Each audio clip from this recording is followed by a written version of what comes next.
Hello, welcome to Dye Job. I would like to introduce my guest today, the fabulous Ben Gregory. So Ben Gregory is an international hair colour artist who works largely in fashion. Just one flick through his Instagram will show you the campaigns that he's been doing recently: Balenciaga, Calvin Klein, Valentino. Indeed, yes. Have I missed There's it? a I'm few. sure I've missed them. There's many, many celebrities on there too. There are a So few of those as well. I'm looking forward to hearing about the sort of the seminal, viral Dua Lipa Cherry Cola. Yep. And also the Ryan Gosling, toning him down after Yes. de-Kenning Ryan I Gosling. killed Ken. Yeah, that was me. You also manage a luxury hair brand and salons. Yeah. It's plural. With your husband Dean, Yeah. called Gregory Dean, where you do the colour, building the brand, and strategy. That's right. It sounds quite good when you say it all. I sound busy, don't I? You do. Think we could talk about anything within the industry that interests me and your knowledge on it. So I'm you're very, kind. very I excited. don't know how knowledgeable, but I certainly always have an opinion and enjoy exploring all of those kind of themes. There's always a conversation to be found, isn't there, even in something that you don't understand. So I'm sure we're going to have a great chat. So thank you for having me. My pleasure. So I guess I want to kick off and imagine a young Ben Gregory going into hairdressing. So what you were like then, and sort of a little bit of how you describe yourself now. Goodness, yeah, it's funny, isn't it? It feels like a million years ago. And obviously, that version of myself is connected to who I am now. I think that kind of age, that innocence, you kind of just lead with 100% authenticity in a way. You sort of allow yourself to proceed through life unchecked. You've never considered whether you should say things, or I always enjoyed being outrageous and controversial. And, at that age, I think that's all I was trying to do, really. I was obsessed with Boy George, still am. I was newly out when I first kind of got into hair. And so I was exploring what that meant. And I think, really, on a more serious note, I was a version at that point of what I think other people was kind of telling me that I was. My husband said to me a few years ago, we act as versions of ourselves that we think other people think we are. So we basically behave in a way that we think other people expect of us, and it isn't necessarily a reflection of who we are. I think I definitely used to feel guilty of that. I felt like I was playing a part, actually, until quite recently. And now, fast forward to now, I feel really kind of centered and comfortable in the kind of contradiction that my personality presents in lots of different ways. I never feel aligned directly with one political stance or whatever it might be. My opinions and feelings about everything kind of jump all over the place, and I'm comfortable with that now. That is who I am. That doesn't lead to confusion about who I am. That is who I am. But do you think that comfort of who you are has perhaps given you the confidence to work on these major campaigns and with people, industry legends, which is what you do? I always say, if I'm training people, the rules never do you dirty. And it doesn't matter how famous, how rich, how big of a job it is, those principles still apply. And so I think it's really important for me what gives me confidence is my technical knowledge and trust in my creative vision. And if you have those things, the rest of it is all just noise. And working with high profile people or on big campaigns or whatever you might be doing, that each comes with its own challenges. Shows are different to campaigns, celebrities are different to models. There's different challenges. But I think if you really focus on your craft and technical execution and creative input, you won't go too far wrong. When you feel unsure or you feel nervous, you just have to remind yourself of that, and that gives you confidence, I think. So could you tell me, because I've only known you perhaps for the past maybe 10 years, but I'm interested in the trajectory from the outrageous 16-year-old turning up training to now. What did that journey look like for you? Well, so I worked in a hair salon for, I think, 3 years. My old boss actually comes to my salon now. She has a haircut, which is really sweet. But I kind of just, we started, I'm trying to recall, like, Dean and I, so I'd worked in this salon for 3 years. We then went traveling. And then when we came back, we just started doing a bit of home hair. And Dean had a client at the time who had a boyfriend that was an aspiring fashion photographer. And we get a call one day, do you want to come do a test shoot? And we was like, what's a test shoot? But it sounds great. And they told us what a test was, and we went and we did it, and it was like, we just loved it. You know, we didn't know what we were doing in hindsight. You know, the skills required to do session work and salon work were two different skills. Our salon work skills at that point were limited, and we had no session skills. So we really were just vibing it out on our kind of creativity. Somebody told me there about a website at the time, which was called Who is Testing? And it was basically a forum where anybody that was testing would post and you would just offer yourself. And there were times I'd do 2 shoots in a day. Sometimes I'd say I've got something in the morning, but it's a quick look. Like other times I'd say I'll send a wig. I just wanted to be on anything. And Dean and I at that time were doing it together. And that was when we started calling ourselves Gregory Dean, because that's how we would credit ourselves in the magazines. And it just snowballed. And then Dean kind of had enough of the traveling once we started doing shows and whatever, and had aspirations to set up the salon. And we saw a way to capitalize on everything else that we were doing. And that was how it started. And it just started as this little baby seed. And now it's all the same, but it's just bigger and more. And that's Dean, your husband, who you've been business with. So when did it, have you been together since you were 16? We were 17? 18. Yeah. 18. And business partners. That's quite amazing. Congratulations. Thank you. It can present challenges, but, you know, people talk about work-life balance now more than ever. And I mean, it sounds bad to say, but we don't really have one. But what I mean by that is not that we are just constantly bogged down by work. We were 27 when we set up our salon, and we just vibed it out. It became our life. So it became fun. The growth and the successes and all of that, it doesn't necessarily feel like work. The stresses of it are very real, and the responsibility of it certainly weighs very heavy. But in terms of our work and our life, it's all one thing. Nice. Really. Nice. I guess, do you have a work-life motto? You have like a... No, I don't think so. I'm trying to think. I'm sure there's something I say that annoys Dean. I remember when she said to me, don't put all your hurdles together. Yes. And the amount of times I've used that throughout my life. Well, that is something that I say. Yeah, that's true. So that's obviously stuck with you.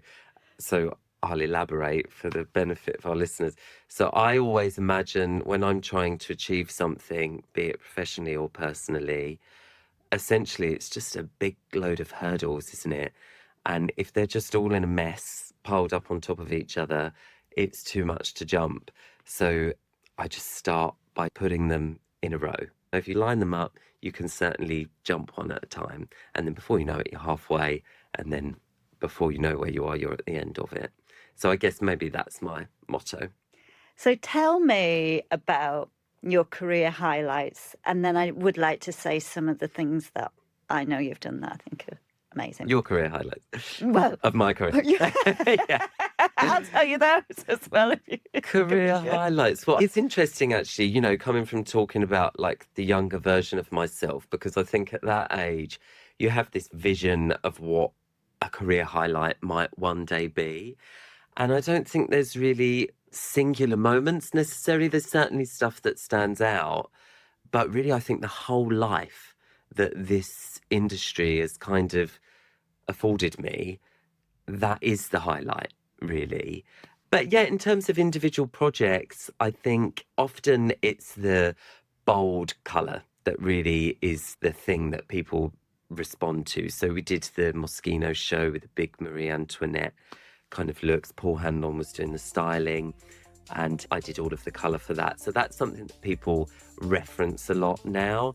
Visually, it was great. All the dresses were made to look like cake, and we matched all of the hair to each dress. I mean, it was a phenomenal, I mean, the amount of work, it was just crazy. Could you tell me a little bit about how you approach it and how you actually did that? Because it's been on the tubes, that image recently. There's a vision, DNA, and leading was your hair colour, pulsation in the Moschino. Jeremy Scott at the time.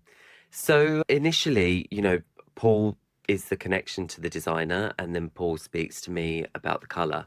And then later on, I end up more connected with the designer. So really the first part is establishing the brief and gaining an understanding creatively of what it is that everybody is trying to achieve. Then you can kind of implement your own ideas into that and offer some of your own artistic expression. And then in terms of getting it done, I mean, it's a whole production, you know, from sourcing the product, getting everything over to Milan where we did the show. We did it actually where I was staying in Milan. It was quite a big space that we had in the hotel. So we just did it in the hotel. I took 2 assistants with me from the salon. And we just got up early in our pajamas and we just did it. And at the time I was helping Paul with styling as well. So I was directing my assistants, trying to do the styling. In the middle of it, Jeremy asked me to colour his boyfriend's hair, so I had to disappear to go and do that. You just have to just get it done. No one cares that there's not enough time. You know, you just have to dig in and do it. So that was really great. And how many weeks were there? And I remember I did content on it, and it said in that funny TikTok voice how many it was. It was nearly 60, but each look was 2 wigs and 4 packs of extensions.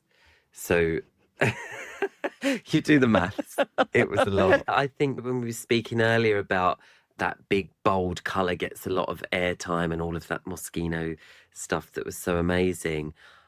The twins show, which I'm sure you saw, just was so incredible and iconic. And backstage, everybody was crying. It was not crying because it was this amazing, you know, show that moved us to tears. It was that. But it was more, everybody was thinking about their connections when the siblings were holding hands. And we were thinking, everybody in the room, about different things at different times, but people we've lost or family we've fallen out with or family we're really close to. And it was just incredible.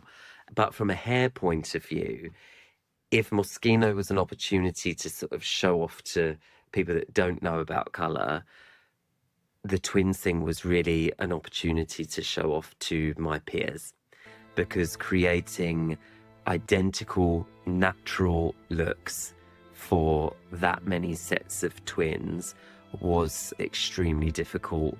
Replicating a natural mousy brown that's been on the beach for a few weeks, that's tough.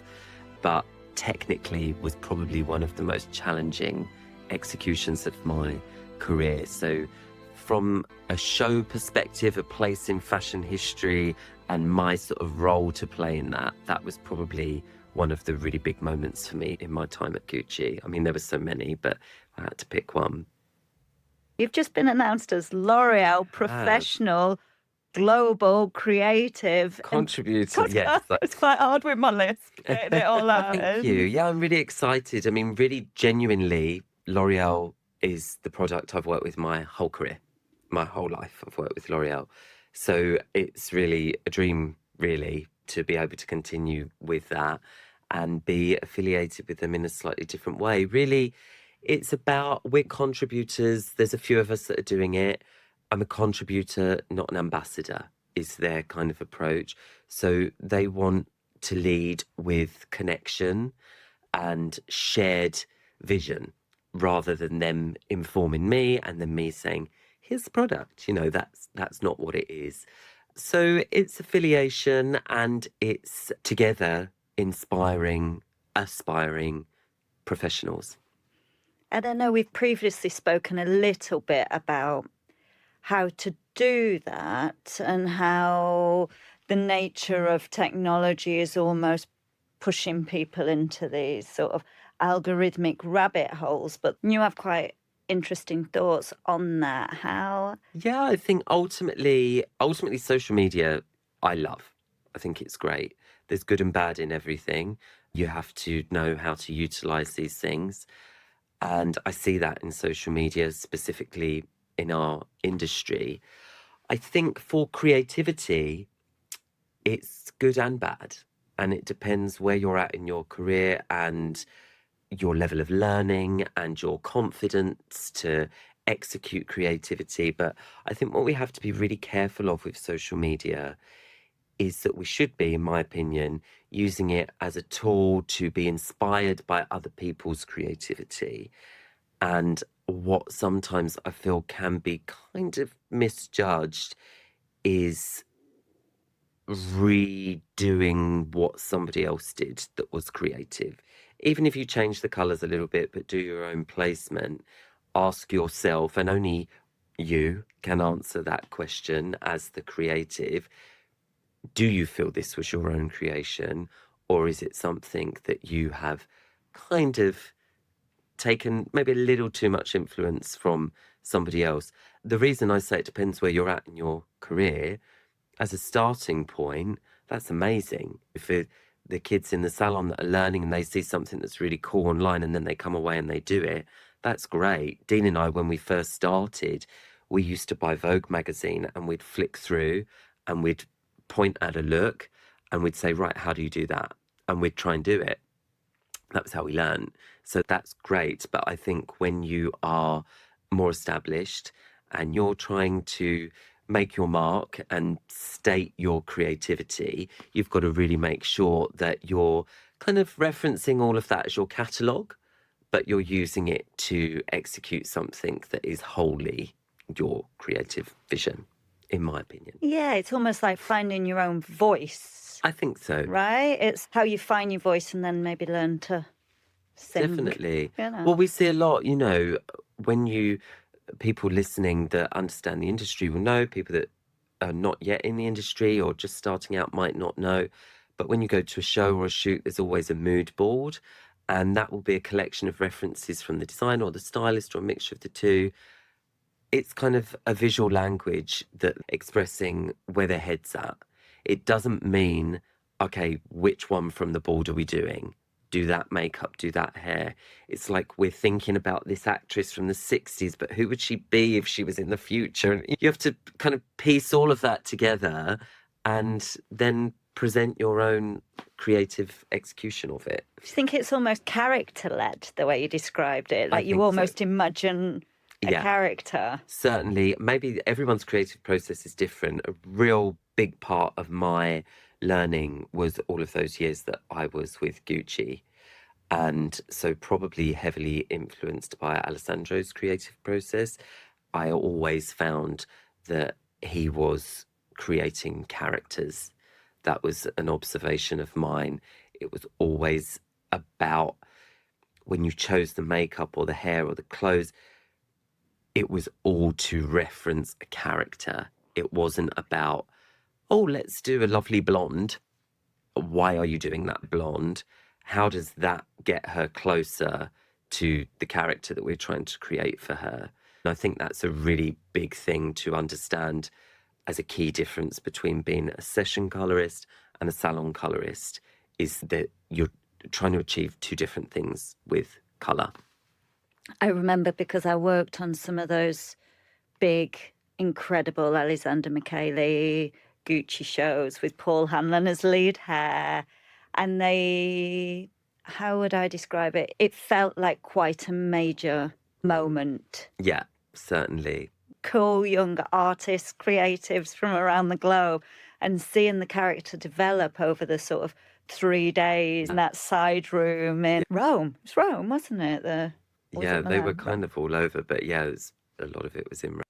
One of the things that I'm itching to hear about is the Dua Lipa red moment. Because Oh. as a colorist, seeing a blue red go from being like a middle-aged 90s color to being on the biggest pop Yeah. star in the time was quite a thing. Yeah. So can you tell me from the start, the process, and when that first image came and went viral? That was quite a learning process for me, and I'm still learning from that, actually, because none of it was kind of planned. And that really made me think a lot about my artistry and how authentic that is, going back to what I was saying about being this version of yourself and kind of understanding who I was. So I was introduced to Dua by Paul, and I did her hair this raven black for the Met Gala. That was when I first met her.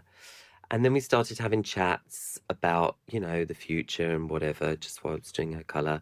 I knew she had this new album coming out. She always seemed really brave and experimental in terms of style.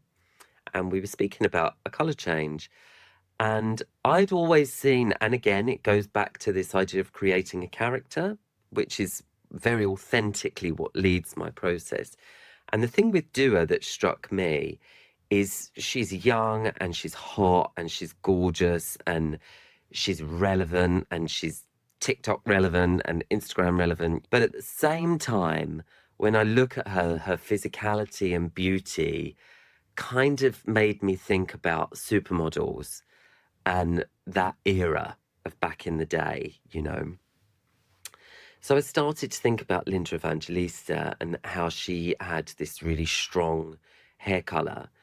I thought a lot about Jessica Rabbit, and I have this kind of affinity with anything sort of dark, and so when I was chatting to Dua about it, I was kind of pitching this idea of like Jessica Rabbit if she was a vampire, this idea of like if you was a spider, you'd kind of, it's like spiders, they fuck and then they eat their partner. It's like this idea mashed up with that powerful supermodel. It's about power and sexuality and linking this world of old school supermodel with relevant pop star. And I feel that that's what Dua kind of represented, both of those things.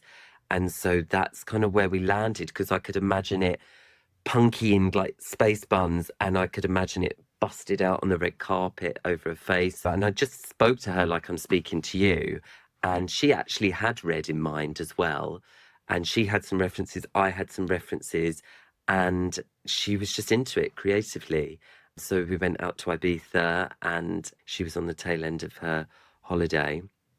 And we did it there, and then she went on this press job and did the whole thing with her. So you had to go to her hotel? Yeah, she had it was a good setup. Yeah. And you? Yeah, I think it was like an 8 or 9 hour process. Yeah. So it was big. But it basically, technically, it was a case of removing enough pigment to then load it up, because I wanted the vibrancy but the depth. So the first stage was making it lighter. The second stage was making it neon, as red as we possibly could make it. And then we dropped it with base. And we used dye color, so it wasn't that block full coverage. So it really, all of that vibrancy shone through this depth. So it was bright when you went outside and under the lights, fully saturated, but it was dark. That's really clever. I think that's what made it feel modern, Yeah. rather than the way that we'd have probably approached it in the 90s, where we would have bleached it, put a bright tint on, and then crazy coloured it. Yeah. The alternative. And When a lot of people have asked, did I mix blue into that mix to mute it, which is obviously something that you can do, but it was all with the red pigment and the base. Well, it blew up a bit, didn't it? Everybody wanted it. It did. And yeah, it really did. And then people were messaging me for interviews and stuff, and it became Cherry Cola, which wasn't, I think that probably Was that lands. you? Was It wasn't me. I think cherry cola probably lands slightly better than like spider that, fucked and then killed you. So it was kind of a more commercial expression take on of it. what we'd done. And do you have any lowlights, like sat here, sort of, what have you had a time that's been a bit harder or a challenge that you want to share?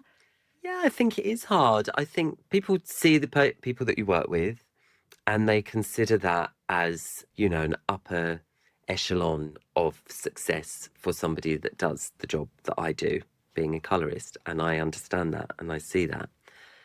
But when you're motivated, driven person that wants to succeed and excel, I find sometimes being around people with such extreme success, I have found that difficult in the past because you feel like you're not doing enough, you're not achieving as much, you don't make as much money, you're not as well known, not kind of validating your success based on a comparison with somebody else, because there's always going to be a bigger salon, there's always going to be a bigger session artist, there's always going to be someone that's worked with a more famous person, and that really can't infiltrate your view of your own success. It can inspire it, can inform your aspirations, but I think it's important to not feel like you're not doing enough because you're not exactly where somebody else is. Yeah, I think that's a really good point. I did a job with the Row last year, and I remember like trying to think, how am I going to make the Sarah wardrobe look like the Row? Yeah. Before going into the atelier, there's that moment that I don't know, it just felt like that world wasn't my world, even though the specific job I'd been sent to do was my world. Yeah. I've done it all over the world. There was that moment that, yeah, just it felt like I didn't belong in Yeah. some way. I understand that is me, but there is those moments that creep in, but to everybody, Yeah, I imagine. Like you say, there's definitely. always somebody higher and Yeah, and I think you have to really just be authentic and don't try and do what you feel you should be doing, or like you say about how to turn your Zara wardrobe into the Row. I've got a funny story actually, which I'll keep the names vague. I was on a shoot for a very big magazine with a very big editor, with very big photographers, and a very famous model. And I stood on set between takes and I was wearing a pair of boots from ASOS that had obviously been kind of inspired by like a salon aesthetic. They wasn't a copy, but they was obviously, in that headspace when they was designing them.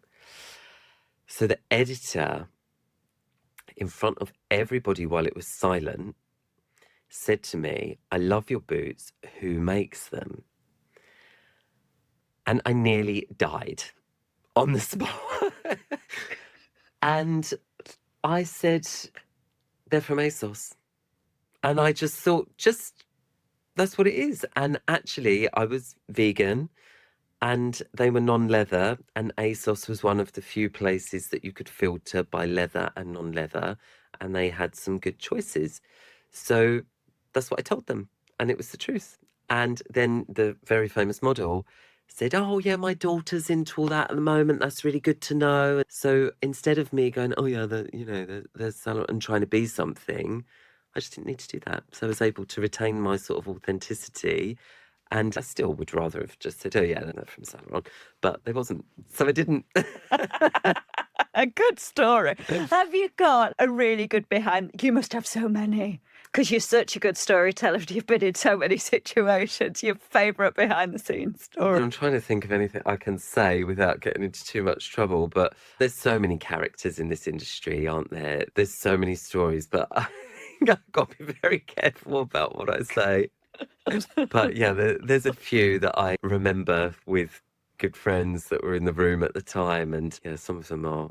Maybe I'll write a book one day. Definitely a space for some of those stories because ultimately those environments, they're high stress. You're usually away from home with a group of friends, but also colleagues, and you might be doing 16-hour days back to back, 5 days a week. So you really do see everything You of a do. human, It's don't warts you? and all. You see all parts, the good, the bad, and the ugly. So how do you see hairdressing the future of the industry, really, as somebody who comes across it from so many different Mm. angles and so many perspectives? Where are we going as an industry? It's interesting. I think technology is really leading the charge, certainly in the salon world. Being a salon owner, a small business owner, you're an accountant, you're a marketing person, you're a HR person, you're all of the above. So when we talk about the industry, when I talk about the salon, I'm kind of referencing all of that. I think AI, I'm obsessed with it. It feels formative, which I think is so exciting. That is undeniably going to completely change the industry. In terms of salons, I think salons are in a really tricky spot right now. There's a lot going on. We could do a whole chat about just that. But ultimately, salons, I think, have to be experiences. Um, it's not as easy to attract clients or hairdressers anymore. I think there's real emphasis on being a really good employer and also creating an amazing environment that leads to a really good experience. That's why we've kind of reimagined Gregory Dean recently. We've refurbished the whole thing, relaunched, rebranded. For all intents and purposes, it's like a completely different thing. So yeah, that was quite nerve-wracking, but it felt relevant, so we were bold and we've done it. That was only in January this year and it's going really well. Feels like the right thing to do. In terms of session, where it's going, who knows? I hope that the creatives that run this industry from the top level will continue to respect creativity. And regardless of how advanced AI becomes, I hope we'll use that as a tool to help us become more efficient and better versions of ourselves as creatives and as an industry. But I'm hopeful that it won't replace things that at the moment we all hold dear, like passion, creativity. But I think certainly technology is going to play a big part. A phrase that I hadn't heard until a few years ago was this Nepo baby phrase. I think a major change that we've witnessed over the last few years is how celebrity has, I don't want to use the word infiltrated because it sounds like a negative connotation, but how we now see celebrities so closely woven into casting. I don't know if when I was younger, I just didn't realize that the celebrities that I knew had famous parents because I didn't know the parents. Maybe now I'm a bit older, I see that. But it feels like that is really leading casting at the moment. Diversity has obviously been a very welcome and enormous shift over the past kind of maybe, 7 years? So hopefully that will continue. I'm sure it will. Where it goes, I don't know, because it feels like we're embracing everything now. I don't want to get political in here, but in some ways, parts of the world are taking steps backwards. I hope that will revert and we'll continue to see forward progress in terms of diversity and inclusion. But who knows? That's what's exciting, I guess. We don't know exactly what's around the corner. Yeah. Where do you see your position in that future? How are you Mm. positioning yourself? I'd like to really help carve out a place in this industry, in the session industry for colorists. It's so undervalued, in my opinion. And I think until the colour's wrong, it's invisible. And then it's the most important thing in the world. I'd like to kind of make that more understood. I'd like to be afforded the same creative process as other people in our industry. As a colorist, I have a process that involves multiple layers of color. A comparable example, I think if you're a makeup artist and you put on a red lip and you don't like the red lip, you wipe it off and you put a different color on. And people see that as your creative process and nobody's got a problem with that. As a colorist, if you want to make a change with your toner or the root's not quite long enough, or you want to actually get rid of the root altogether, or in fact, the highlights weren't right. We're going to do it as a block colour. Whatever. I'd love people to just respect that as the process. It doesn't mean that it's gone wrong. And really, I'd love the idea of, at the end of my career, being able to look back and saying, I helped blaze a trail for colourists as a creative division in this industry that is respected and valued in the same way that hairstyling, makeup, clothes styling, and now manicure more recently. Manicure was in the same boat until recently. I'd like to see that. More credits for colourists. I like that. I will support you in any way I can on Thank that you. because I've done shoots for magazines and I know Sam McKnight's a bit behind it. And sometimes you'll have spent 2 days on a shoot and then you're like, where's my credit? Yeah. And they're like, oh, we forgot. And you're like, but I came with 3 suitcases of colour. I spent 2 days on a job. Why did you forget about me? There's no credit. And you've always been very good at that, I think. I think my experience with you is you've always been quite clear in your communication. Yeah, I I think salute you that's for really that. key. Maybe that comes from the salon as well. When you're managing a team of people, you have to be really clear in your communication and also just know what you're trying to achieve. Sometimes that clear communication to other people is actually a way of just going, right, okay, what am I saying here? What is it that I want? What is it that I'm trying to achieve? It's kind of talking to yourself as well, in a way. But that's another thing we've not really discussed, the fact that you've got a salon where you train young people to become hairdressers. Like, they are not, there's not many around these days. Like, you're one, I've not dug that deep into it, but I know a friend's daughter wanted to train at a big salon chain where they take 1 assistant a year. That big salon chain used to take 15 assistants a year. So with a team of around 30 people, I would say, and we don't have anybody on self-employment, we employ everybody. And the reason we do that is because it is about control, but in the best possible way. If people are truly self-employed, they should have their own price list, they should have their own setup, they should take their own payments, buy their own colours, make their own decisions. And then what is it that we offer? We've got all of these years of industry experience.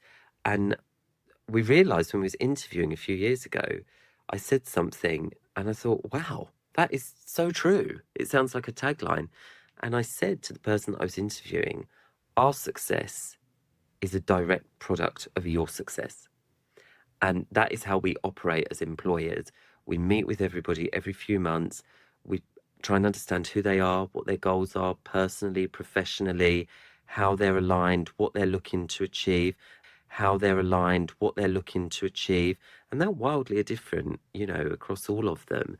But when we know that, we can mentor them, try and create opportunity for them, develop them in a way that makes them happy and productive. I'm not looking for a charitable medal.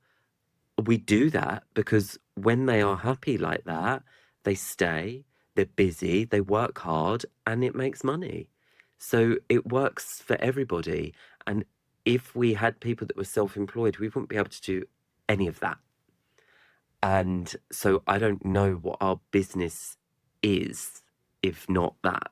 It would be such a big seismic shift for us. And I guess having trained a number of very good hairdressers in your own right, do you have any advice for somebody listening to this? Somebody who sees you chatting and thinks, how, why, who, Yeah. what? Yeah, I think the first thing that I would say is know what you want. It sounds so simple. Just sit with that. Know what you want. I speak to so many people that are a little bit lost, maybe working in jobs that they're not loving. They've got ideas. I want to do this. I think I'd do that. It's really just stripping all of that away. What is it that you want? And then every decision you make should take you one tiny step closer to that. And if you don't know very clearly what it is that you're trying to achieve, you will just wander. So when you know what you want, let's have a conversation. That's kind of how I would approach that. advice. I can't give advice to everybody because you have to very specifically know where you're trying to go. So that is the first thing for me. It's quite fabulous advice, even for somebody who may be viewed as a wanderer.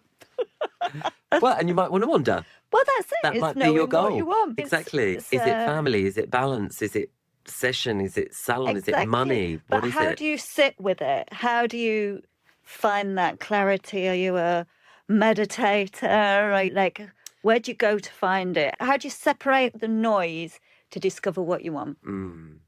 So for me, and I often question if this is a blessing or a curse, everything I do intuitively. My intuition is so strong, you know, and I joke with my husband and my mum that I'm psychic, which, for the record, I don't actually think I'm psychic. But my intuition is so strong, and all through COVID and all of that mess in the salons, I see other people's processes. I'm connected with a group of amazing salon owners. We've got a WhatsApp group, which we set up in lockdown to sort of share our experience.